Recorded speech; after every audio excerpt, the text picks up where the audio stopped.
It's amazing. You talk about the highs and lows of a week. So they go out, they annihilate in the big matchup OKC. They go get the win. Then they come back. They lose to the Lakers by, 20 points, disappointment. Yeah. And now you get a historic night from Steph.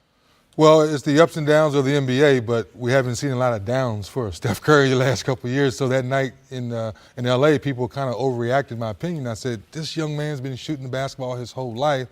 Now, obviously, I didn't think he'd come back with 13 tonight, I will say that, but I knew he'd come back and shoot the ball well, but that's what he does. So I didn't think he was going to go on a 3 or 4 or 5 game stretch where he'd be over from three-point line, let alone not shoot the ball that well. So I'm not surprised that this night has come. Well, I think it's also important for the Golden State Warriors to see that from Steph. I'm not saying the history of making three-point shots, but that kind of joy and movement and activity from Steph. He was not only great tonight, obviously shooting the basketball, but defensively active, good hands, engaged, and was the guy who led them back.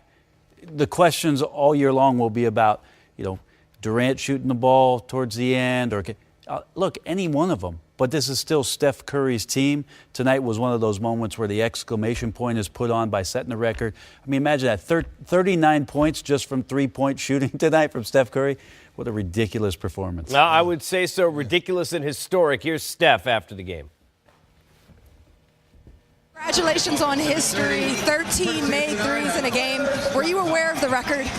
At the end of it, yeah, I was. I knew I tied it last year, but didn't know how the game was going to unfold. And guys set great screens all night. Even that last play, they had the kind of IQ to know where I was, and Draymond throws a great pass, so pretty fun night. What kind of response is that, Steph? I mean, you go 0 for 10 last game, and then the next game you set an NBA record for threes made. What kind of response is that?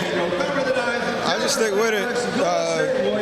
Like I told you earlier, same thing we talk about in the locker room. No matter what happened yesterday, today is a new opportunity. So, I wasn't even thinking about it over 10, really. I was thinking about it in practice the last 2 days, but after that, it's over. And it's nice to just keep shooting, and thankfully they went in. Throughout the game, in the second half, you guys lost some intensity, let them climb back into the game. How do you, as a team, avoid those lulls? I mean, it's going to be a growing pains in a process. We just have to just be as focused as we can to just have that stick-to-itiveness through 48 minutes. I mean, it's hard, but to us to get to where we want to go, we have to develop that and continue to focus on the details of the defensive end that can help us, win the championship.